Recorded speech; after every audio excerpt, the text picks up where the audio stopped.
So I think we're recording now. We're live. Good evening if you're in Europe. Or good afternoon if you're in another part of Europe. Good morning if you're in California, somewhere like that. Welcome to another Portugalist webinar. I'm very excited to have Julian Johnson from Tejo Ventures here. We're going to be talking about the Portuguese Golden Visa, something that we maybe have all have heard of, maybe don't quite know what it is or don't know the ins and outs of it and want to know what it's all about and how it can benefit us. So I've been speaking to Julian over the last couple of months, very interested in the work that he does. So I'm very excited to have him here today. Julian, before we get started on the sort of nitty-gritty of the Golden Visa, maybe you could tell everybody a little bit about who you are, your background, and what attracted you to Portugal in general. Yeah, absolutely. Thanks very much for having me, James. Very good to meet everyone in this way. Um, so my name is Julian Johnson. I am the co-founder of Tejo Ventures, which is a Portugal Golden Visa eligible investment fund. To give you a little bit of background on myself before we sort of start our call, can tell from my accent that I'm not Portuguese. I was born and grew up in Kenya, in East Africa, educated in South Africa. I built my first three companies in the UK. I lived in New York, and in 2016 moved to Portugal. So I've been all over the place from a sort of global perspective. I am the sort of proof in the pudding in that I am an immigrant to Portugal as well. I moved here in 2016 after selling a company and came over here to invest in real estate primarily. And then I was investing in the US in businesses there. But the reason for moving over is, and James, you probably may have felt the same thing, was just there was this lovely sense of getting to Portugal that everything slowed down a little bit. And at the time, that's what I was looking for. I was looking for something that felt a little bit more old school, a little bit, in fact, like my upbringing in Kenya, but European. And so with access to the culture and all the rest. And so moved here in 2016, just as things were starting to pick up. So that's my background. So this is 9 years now since I moved across. The fund that we'll speak on is very much focused primarily to the US, but I actually have investors from across the world. And yeah, happy to speak on it when you're ready. Okay, that's fantastic. It's always great to hear people's stories, success stories of moving to Portugal and finding a home here. Obviously, the Golden Visa, we'll get to it. You don't necessarily have to move to Portugal, but for those thinking about moving here, it's great to know that someone else has made the move and made a new life here. Yeah. So yeah, let's jump into Tejo Ventures just in one sec Yeah. before we do that, I just want to say that we have a Q&A section in the bottom. So if anyone has a question for Julian, it's best to ask it in there just because the chat can be a little hard to follow sometimes. But use the chat for saying where you're from and chatting amongst yourselves, and I'll keep an eye on the Q&A section. So Julian, Tejo Yeah. Ventures, what's Great. it all about? Yeah. So let me speak first to the Portugal Golden Visa. So Okay. the Portugal Golden Visa is Europe's #1 residency and citizenship by investment program, primarily because the way they wrote the rules of engagement is better than other countries. And fundamentally, that's because they understand that individuals looking to create a second passport security for themselves are not necessarily able to move now. So most countries have various visa schemes that allow people to easily emigrate to that country if they're prepared to put in what's called substance. So they're able to put in, more than 183 days of every year. And Portugal has those. So we have digital nomad visas, we have retirement visas, we have special skill visas, et cetera, et cetera. The Golden Visa particularly understands that an investor who's looking to try and secure citizenship still wants to stay at home for now.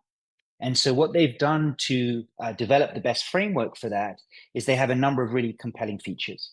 So it's a 500,000 euro investment. Okay, so it started as a 250,000 euro investment in 2012 in real estate. Then it became a 350,000 euro investment in real estate outside of Lisbon and Porto. And then it became a 500,000 euro investment into regulated funds. And that's typically the trend you're seeing on Golden Visa programs across Europe. So they're becoming less accessible over time. The rates to access them are going up. and they're removing real estate as an investment asset class in general. So for 500,000 euros, which is invested into a regulated fund, meaning a fund that is run by money managers that report to the regulator. So in the US, it would be reporting to the SEC. Here it's called the CMVM. That single amount of qualifying capital, which is a for-profit investment, enables you as the primary investor, your partner, so legal spouse or partner, children under the age of 18, children over the age of 18 who are in full-time dependence for the 5 years that you're in program, meaning they attend college and remain single and you pay the bills. And then both sets of parents over the age of 65. Everyone's included on that 500,000 euros. Typically, so that's the investment. It lasts 5 years. So you're in the program for 5 years before you can then apply for citizenship. In that 5 years, you'll be issued a number of cards, and those cards have what's called in-country requirements. So that's the number of days that you as an investor have to come to the country to prove what's referred to as substance. So prove that you are substantially engaged in attaining citizenship with this country. And so it's 500,000 euros, remote application, only 14 days every 2 years. I actually advise that over the 5-year period, you would spend maybe 25 days here. And then crucially, at the end of the 5 years, you apply for permanent residency, in which case you don't need to pass a language test, or citizenship. And that citizenship application takes about a year and a half. And one of the final two hurdles is either you pass A2 Portuguese, so basic conversational, you have to have a 55% pass rate, or you do 150 hours of applicable online training, okay? So the best thing to understand from a timelines perspective, it takes you about 2 months to get ready. What get ready means is getting all the paperwork around the marriage or the legal situation, proof of income, criminal record checks, or FBI record check in the US, as an example. We compile all of that documentation. You set up your bank account here in Portugal, so that's done digitally. Then at the end of 2 months, your capital is transferred to your Portuguese bank account. So it's a one-time transfer. You're not gradually investing in this program. You have to invest at the beginning. And the final move is your 500,000 euros buys you your participatory shares in the registered on the stock market. You get issued your permits, and your application starts. You then don't need to do anything. So for about a year or so, you're going to be twiddling your thumbs, because in a perfect world, Portugal would issue you a biometrics appointment immediately, and you would fly over and do your biometrics. The program is so popular that it has quite a waiting list. And so you'll wait about 12 months or so before you get issued your biometrics appointment. You'll then get an email with one date for you to attend within the 3 months. This is different to how it used to be, and it used to be given 3 dates. You could choose one. Now, in order to expedite it, you're given one date to come over. You fly over as a family. You do your biometrics, which is essentially our lawyers meeting you at the airport, taking you to the office, getting you fingerprinted, job done. And then you wait again, and you twiddle your thumbs for another 12 months, sometimes 18 months, waiting for your first card to be issued, okay? So imagine that you're going to probably wait 2 years at a minimum to get issued your Golden Visa card. When that card arrives, it's a 24-month card that allows you to live and work in Portugal, and gives you free access to the 29 Schengen area countries, in which you can live for 90 days every 180 days, okay? That 24-month card has a 14-day minimum requirement. So you can come over once for 14 days or split it however you like. That expires. You're now at the end of year 4. You get issued your second card, also a 2-year card. But halfway through that, you're 3 or 5 years. And because the government in January essentially stated that they've changed the rules so that your 5 years starts from the moment you apply, as opposed to when you used to get the card, that means you've now completed your commitment. And so it doesn't matter about the cards.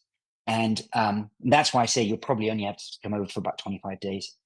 You then make your application. It's about a year and a half later, you get issued your passports, okay? So that's how the program works.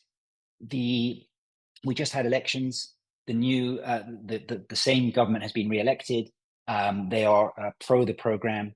They have funded 400 new lawyers into the immigration office, AIMA.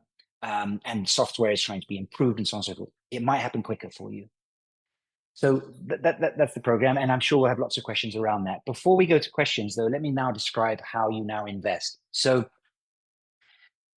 there's a number of ways to engage in the program. You can do a 250,000 euro grant where you essentially give the money to a cultural program in Portugal. Almost nobody does that because that's giving money away. The second and third options are that you employ people and you start companies and so on and so forth.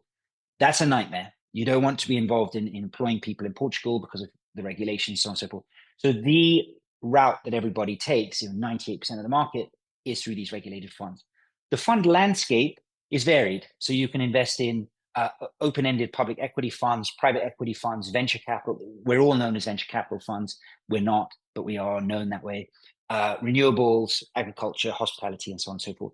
The foundational thing to understand is it cannot be in real estate. So when you're looking at funds that are sort of flirting with the idea of real estate, but just sort of rebranding it, that's a no-no. My investors are essentially looking for a capital preservation strategy whilst they get the passport. So they're not looking for a strategy where they're, okay, this is my wealth creation strategy. You've got a basket of investments elsewhere. You probably own a piece of real estate. You have some public equities, et cetera, et cetera. This is you moving a basket, 500,000 euros, into a European investment, beating inflation so that you can get a return on capital that includes your passport, right? And so that's the motivation around how we develop our products. This is our third fund. So our third fund is called the Solar Future Fund. We invest, as the title might suggest, in the energy transition in Europe. And so we invest in commercial and industrial solar and battery storage projects across Portugal and Spain. Europe is still engaged in the Paris Agreement. There is still a lot of support for renewable energy, expedited by the fact that we need to come off Russian gas, or certainly Western Europe needs to come off Russian gas. But that's not the reason this industry is doing so well. The reason it's doing so well is because the economics of renewable energy now outplay everybody else. So we beat natural gas, we beat and so on and so forth. The way the model works is very simple. We act as a private project financier for commercial and industrial projects putting solar on their roofs or battery storage. And the way that works is the developer goes to a hospital and says to the hospital, historically, your energy costs you 100. We're now going to put solar on your roof for free. Your energy will now cost you 90. So you make 10 to your bottom line. The offtake partner, the hospital, is delighted. That's profit to the bottom line. It costs them nothing. They sign 15-year offtake agreements. We come in and we finance those projects. All right.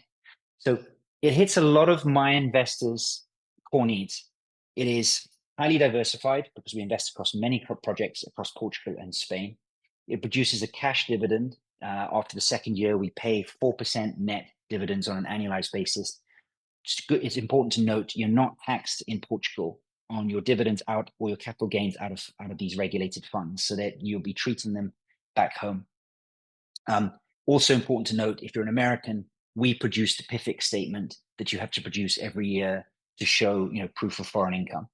So produced a 4% dividend after year two. Everything's collateralized. The contracts are collateralized with the infrastructure. We own it. And then how it works is at the end, we take our stabilized portfolio of assets. So for example, on this fund, we're raising 30 million. I've raised 6.25 million in the last 2 months. We'll put a little bit of leverage. So we'll deploy and probably build an estate worth 40 million euros. That 40 million euros will be generating a return. We take that and we sell it. And that gets you the 8% net IRR that we model for our investors. Okay, so I've done that very, very quickly, and I'm happy to go into great detail. And obviously, we've got decks and we've got white papers on the industry and everything else. But that's just to give you a sort of taste of how it is we operate.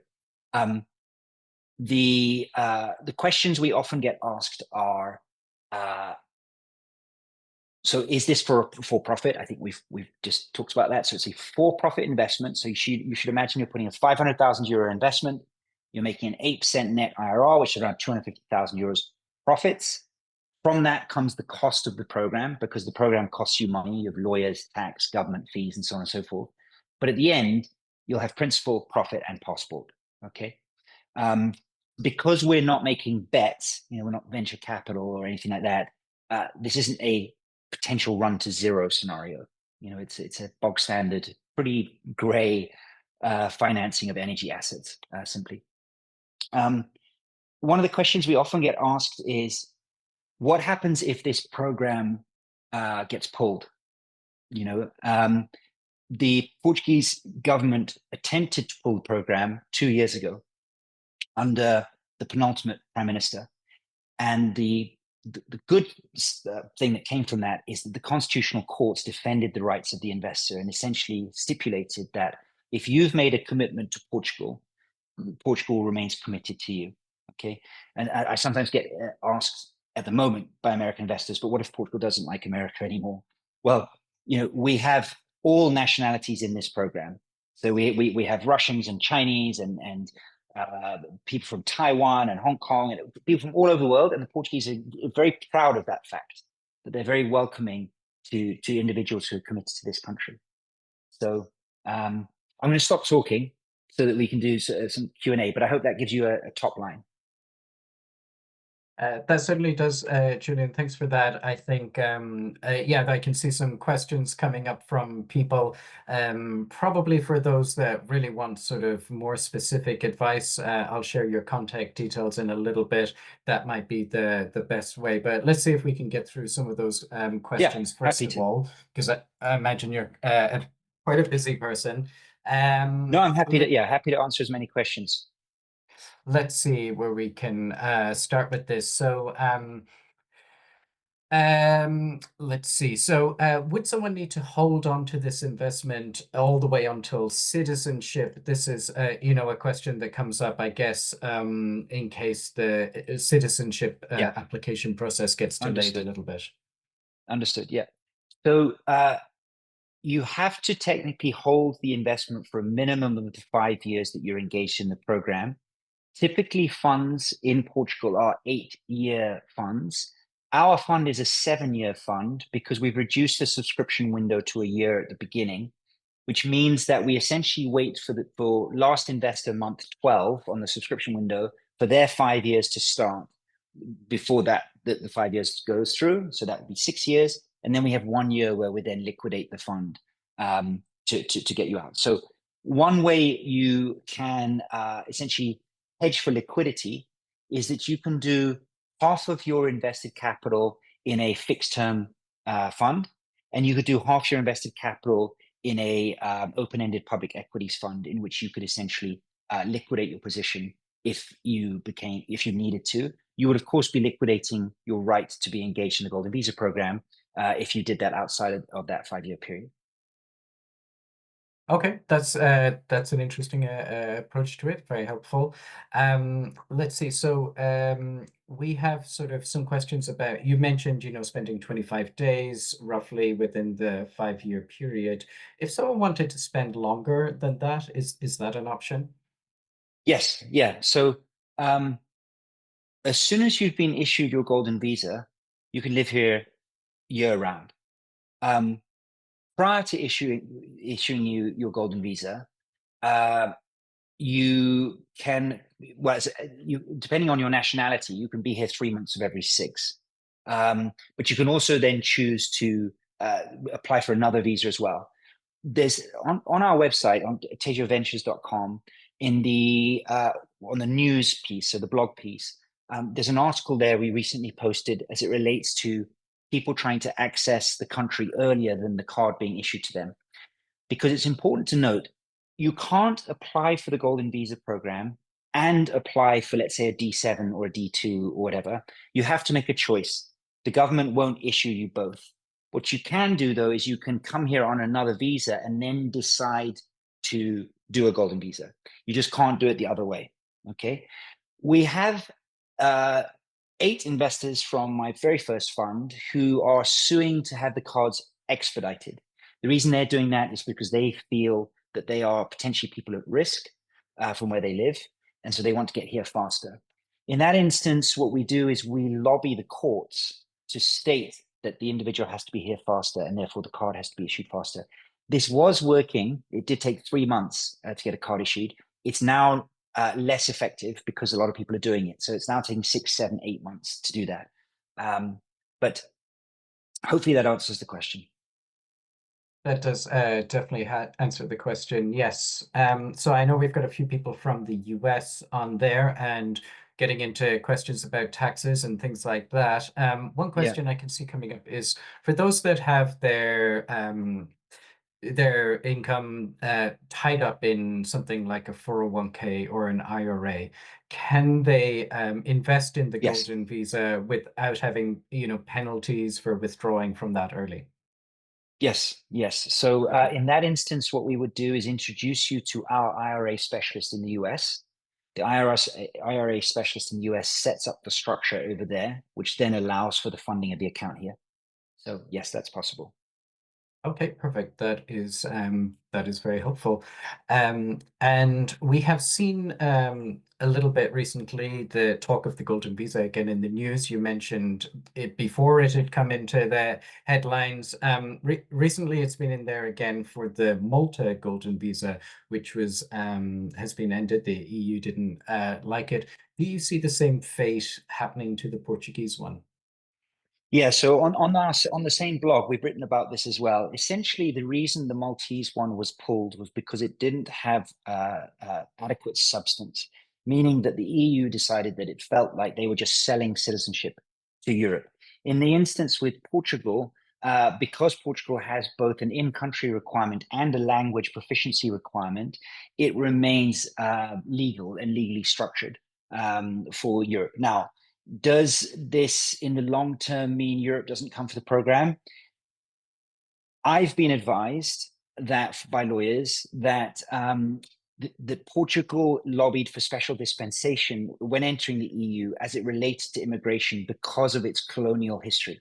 So Macau, Angola, Mozambique, and Brazil, it had to, people had to come in that way, and so they might have special dispensation.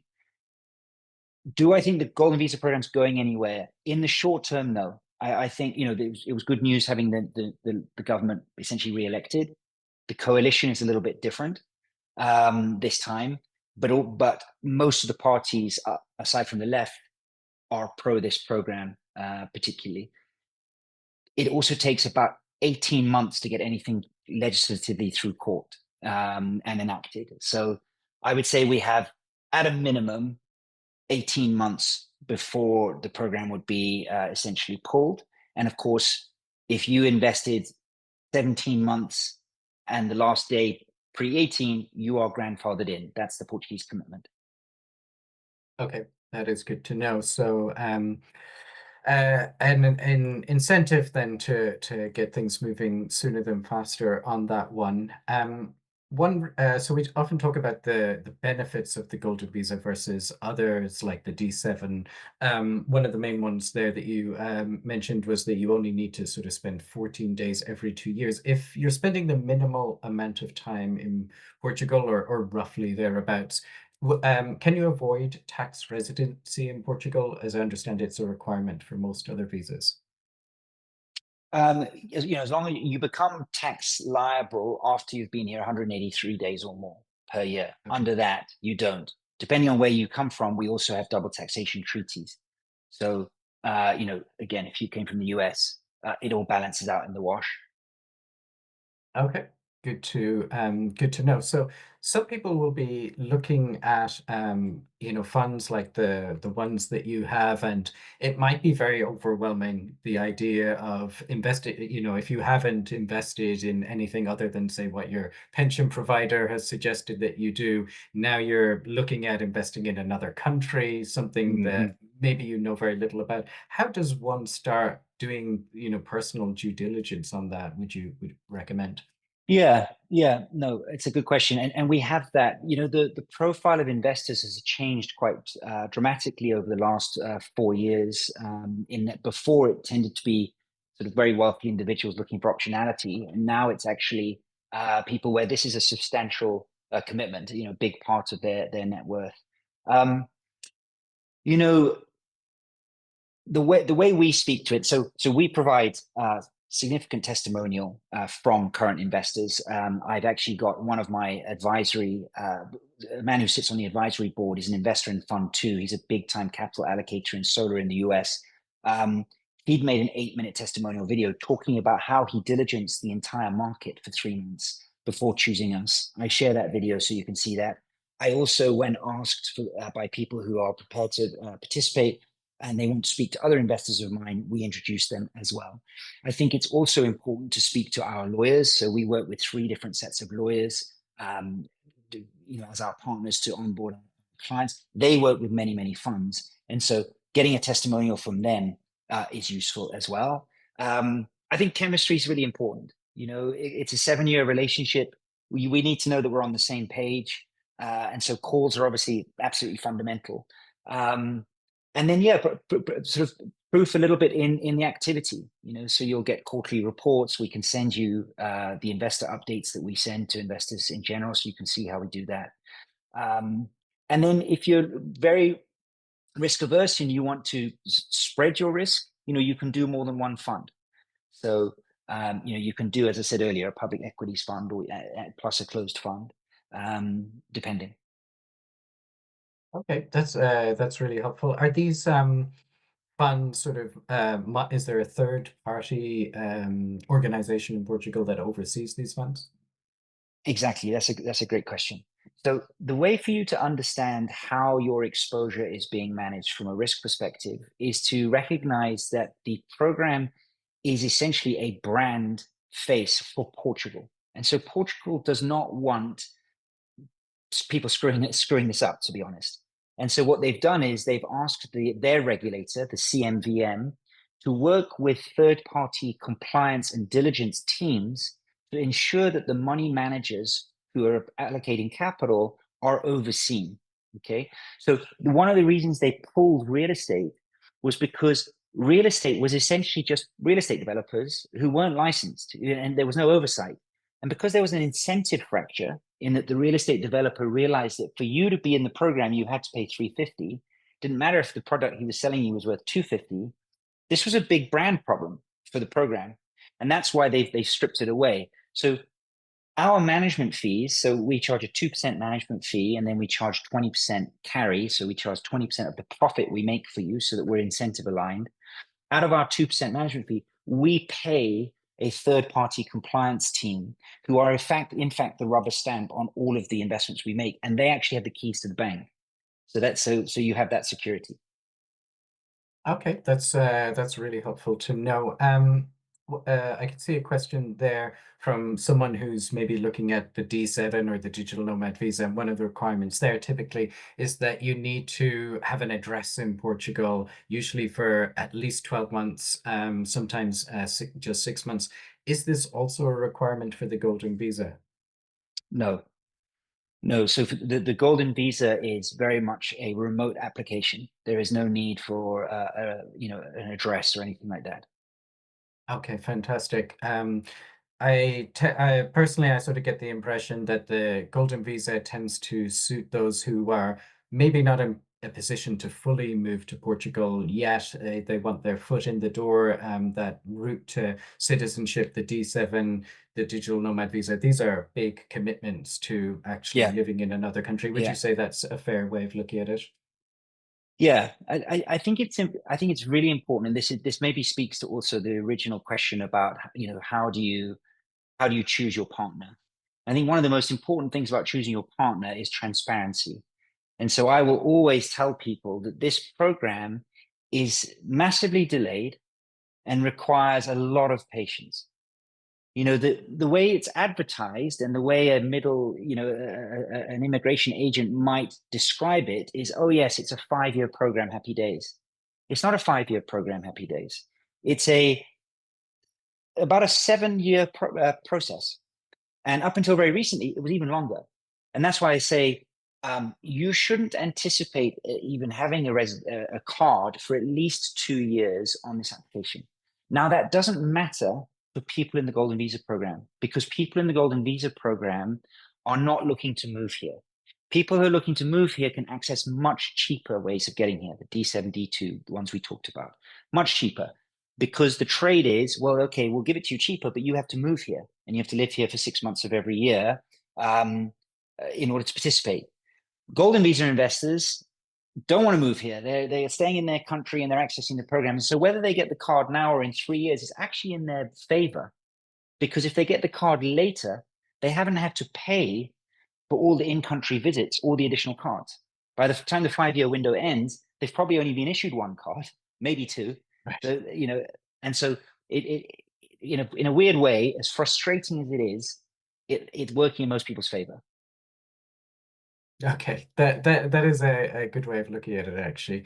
And yeah, really interesting. Someone is asking sort of what would you say currently, if you were to apply now, would be a realistic timeline for getting the card in your Uh, hand? I would say at least 2.5 years. Okay. um, 2.5 years. I would say, and I say 2.5 years because my lawyers are speaking to the office at AIMA, and AIMA are putting in this, apparently putting in this new computing system, and they've hired 400 new lawyers. So 2.5 years for me is being optimistic. If they hadn't told me all these things, I would tell you 3, because my fund one investors from 3 years ago are still waiting for their cards. It's just now they're saying that they are cleaning up the backlog.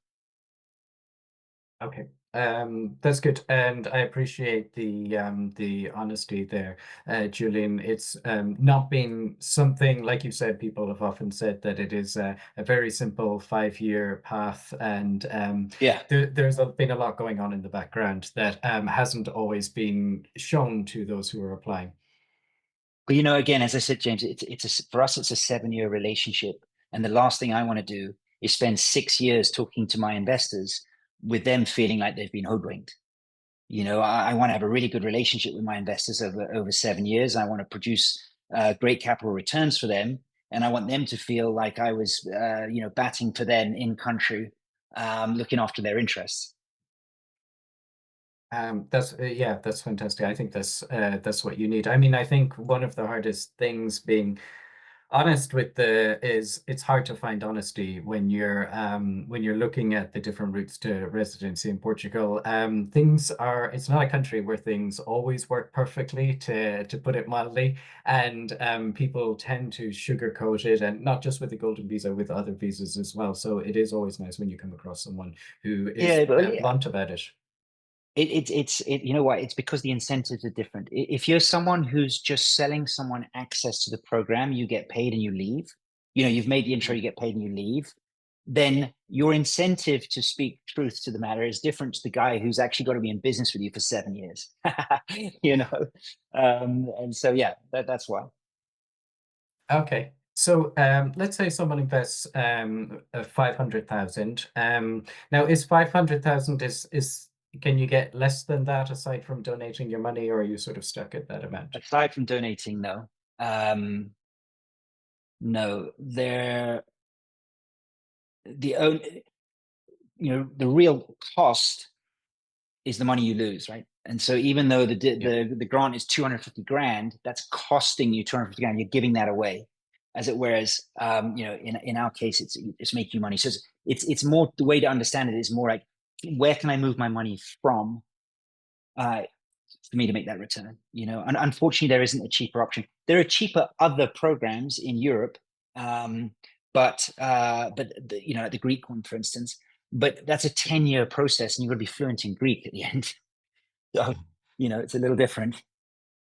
Yes, just getting on the language then, the language requirement for someone in Portuguese for the citizenship, that not fluency then, I imagine. It's not fluency, it's A2. So A2 is basic conversational. A2 is that you would understand when someone is greeting you and asking if you want coffee and so on and so forth. And it's a 55% pass mark. So the Okay. first, I think a third of it is multiple choice. And then there's audio and so on. Having said that, again, being brutally honest, I find language really difficult. I've lived here for 9 years and I still order my coffee in English. It's kind of a disgrace, but it's because everyone speaks English here. And so it's very easy to not pick up the language if you're not that way inclined. And so I will be doing the actual 150-hour toil of trying to learn. My Portuguese teacher, after my fourth lesson, told me to quit. so, you know, so yeah, thank God there's another route.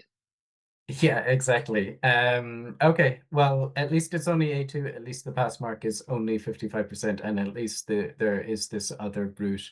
In Exactly. terms of sort of dependents, you touched on that briefly. I can't remember if you touched on dependent parents, whether that would be an option. Yep. Yep. So parents over the age of 65. Okay. Um, yeah, exactly. We were talking about sort of costs there just before. 500,000, that goes in at the end. You're hopefully getting that back with I think you said a 4% return. There are other costs 8%. in Yeah. 8%, sorry. Okay. There are other costs involved, Yeah. typically government fees, lawyer fees, Yeah. etc. What sort of and those ones you don't get back, I imagine. No. What should someone budget for that? You would so there's two ways you could do this. You can do the application yourself. So you Hmm. find lawyers and you find tax and blah blah blah, or you do it with us. And we have a service called Tejo 360. We use a software called Copilot, where so all of it's done online. It's done on a staged basis so that we're efficient, and you can do it all remote. Okay. Um, Typically, it will cost. So I don't have a. I should. I apologize. I should have a person by person cost. You should assume for a family of four over the 5 years, because it comes out piecemeal, somewhere in the region of about 60,000 euros, something like that, if I'm not incorrect. Um, and that would be probably something along the lines of 25,000 at the front, and then the balance split across two further payments. So you imagine it that Okay. way.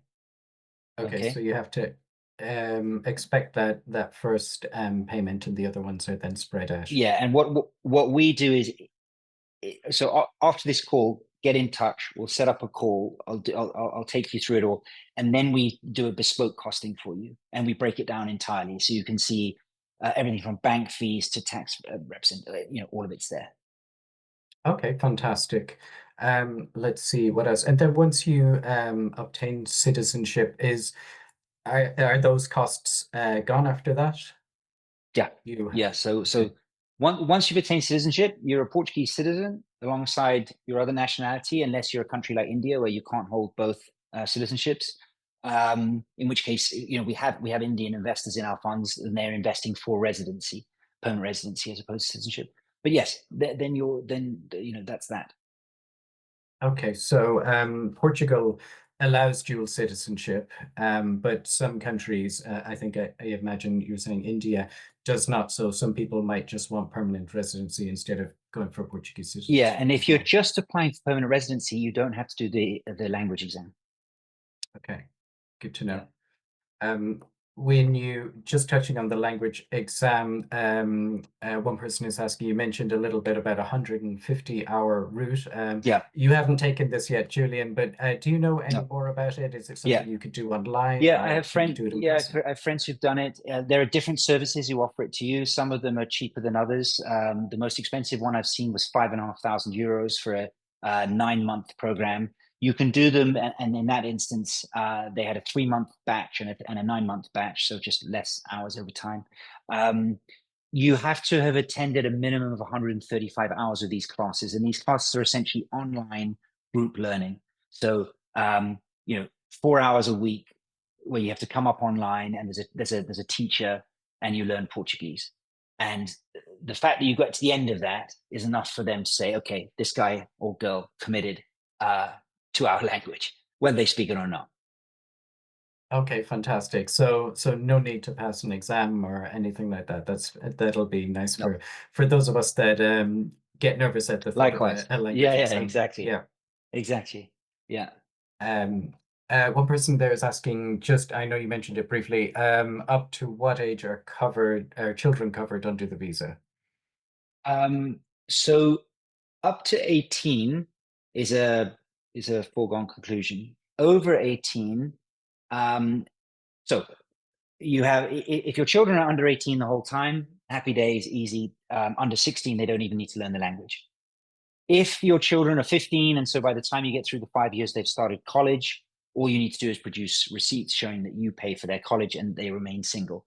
In some instances, we have families whose children, when they started, were already 20, 21, 22. And that 5 years out will be 27, 28 years old. In that instance, what they do is they're signing their children up to the cheapest colleges they can find, so because you can find very cheap colleges that was $3,000 a year or whatever, that with very minimum attendance requirements. And they are using that plus proof that they pay for it and their child needs to remain single. One of our lawyers at CMS got a child across who was 32 years old. So, but it's a lot of like admin to manage that. I imagine when you say staying single, you mean not married as Non-married. opposed to. Okay, yeah.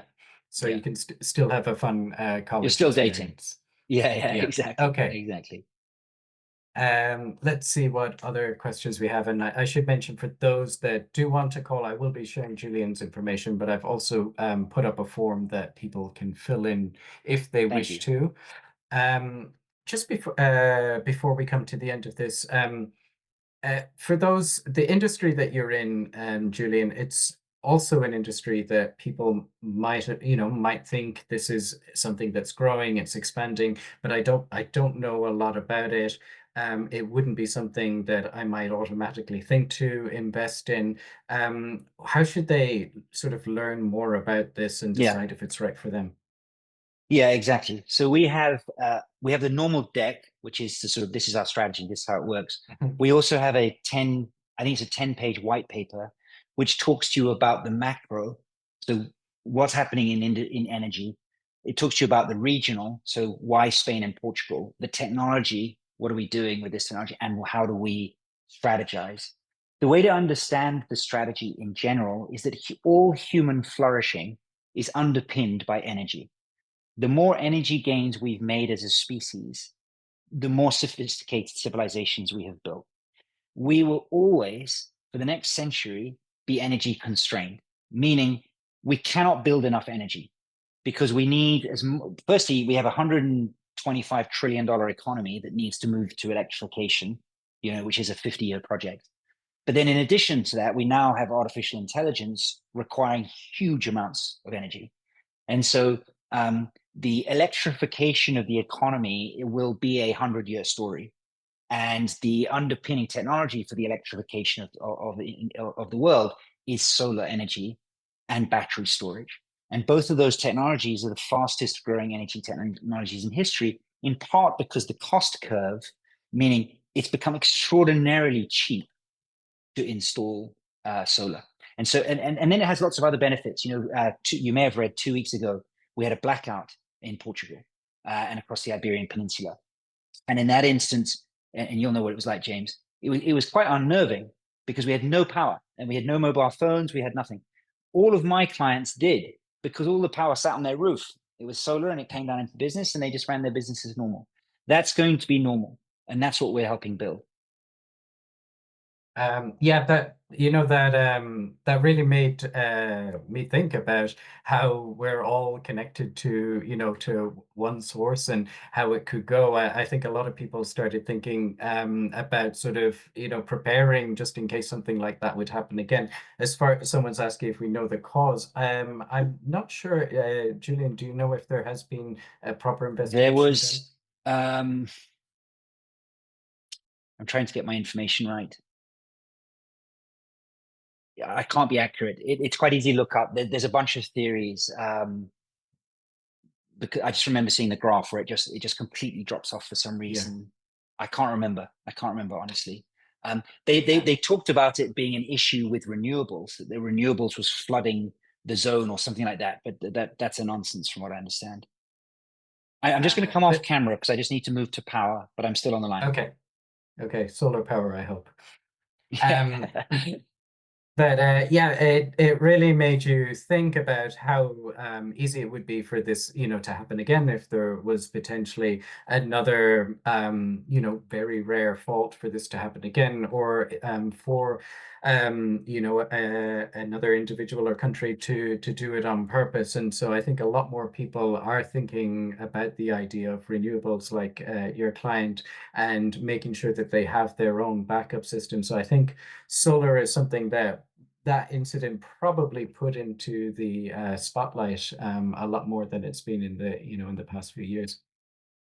Yeah, yeah. It's interesting. We're obviously America has changed its tune a little bit on renewables of late, but they're still building. Texas, for instance, is building solar faster than California. And so it's not about ideology; it's about economics.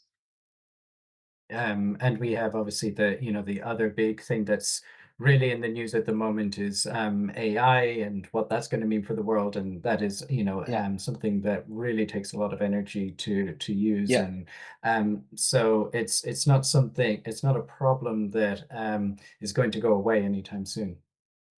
yeah, totally. Yeah. Let's see if we might have just a couple of last minute questions, Julian. For those that are thinking about looking into the solar, what sort of separates your fund from other funds, not just in the golden visa industry, but those specifically in the solar sector?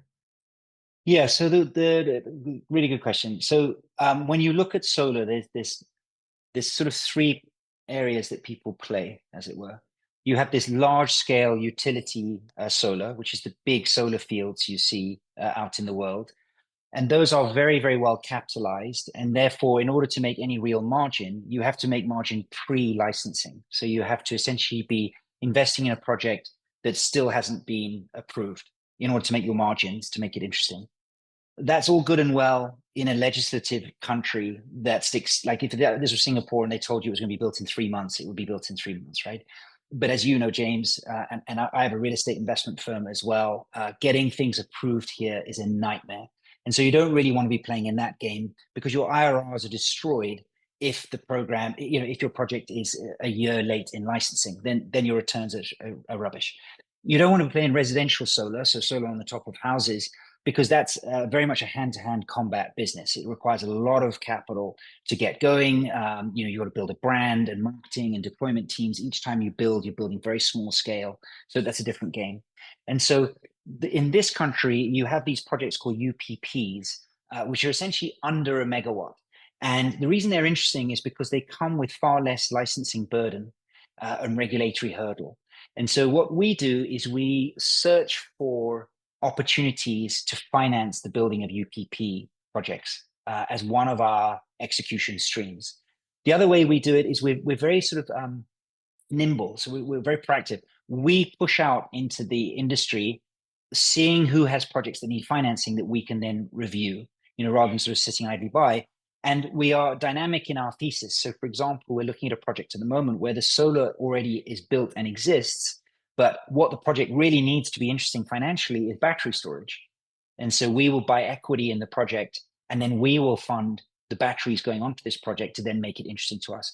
We're typically looking for a 12% IRR gross, which is competitive. It's a hard thing to find because we're looking to achieve this 8% net return to our investors.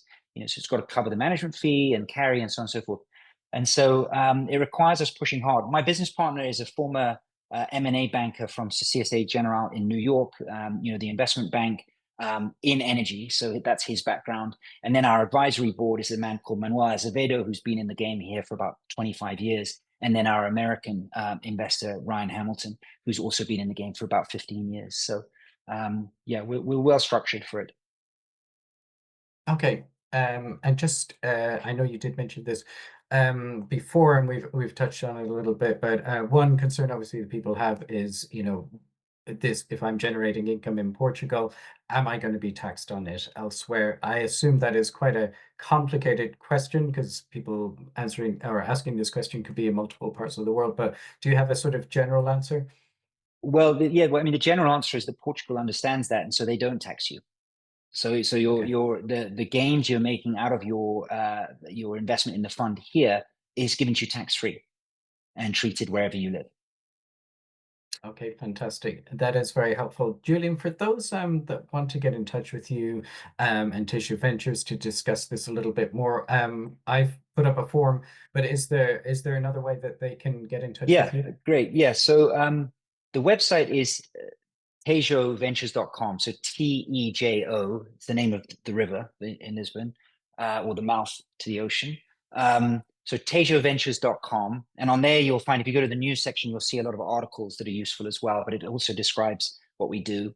The other way is to email me directly. So you can email Julian, Julian, at tejoventures.com, or my team, hello@tejoventures.com, and someone will pick it up. But obviously, we've been on this call together. I'm happy to take your email direct. And then if this is something you want to explore, then we can set up a call.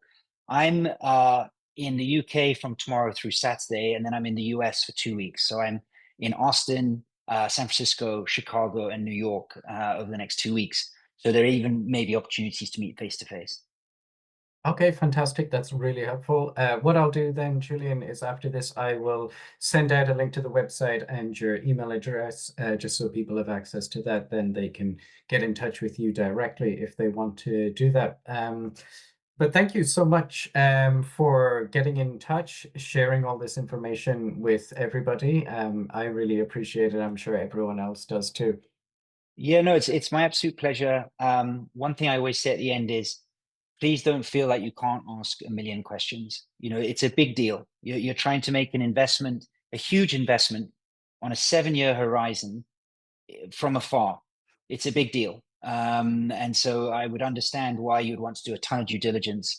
And so, of course, we're available for that, both James and myself.